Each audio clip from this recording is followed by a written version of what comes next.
వికసిత భారత్ నిర్మాణమే ప్రభుత్వ లక్ష్యం. మూడో టర్మ్ 3 రెట్ల వేగంతో అభివృద్ధి. బడ్జెట్లో రైతులు, మహిళలు, పేదలు, యువతకు ప్రాధాన్యం. స్వయం సమృద్ధి, స్వయంపాలన దిశగా దేశం పురోగతి. 370 ఆర్టికల్ రద్దుతో కాశ్మీర్ ప్రశాంతత పరిస్థితులు. 25 కోట్ల మందిని దారిద్ర్యం నుంచి బయటకు తీసుకొచ్చాం. 3 కోట్ల మంది పేదలకు ఇల్లు నిర్మించబోతున్నాం.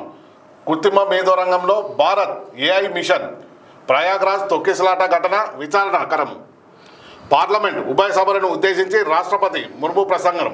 ఏదైతే ఉందో ఇప్పుడు రాష్ట్రపతి గారు కానీ లేకపోతే గవర్నర్ గారు కానీ ఇప్పుడు రాష్ట్ర బడ్జెట్ ఉంటుంది. రాష్ట్ర బడ్జెట్ లోపల మొదటి రోజు ఈ గవర్నర్ గారి ప్రసంగం ఉంటుంది. అయితే దేశానికి వచ్చినప్పుడు రాష్ట్రపతి గారి ప్రసంగం ఉంటుంది ఇక్కడ. అయితే ఇక్కడ తీసుకున్నట్టయితే గవర్నర్ గారు ఇక్కడ ప్రసంగం చేసేటప్పుడు ఏం చేస్తారంటే రాష్ట్రం యొక్క ఏవైతే యొక్క ముఖ్యమంత్రి గారు ఉంటారో వారి యొక్క సూచనల మేరకు వారి యొక్క ఇచ్చిన ఆ పేపర్ను మాత్రమే చదవడం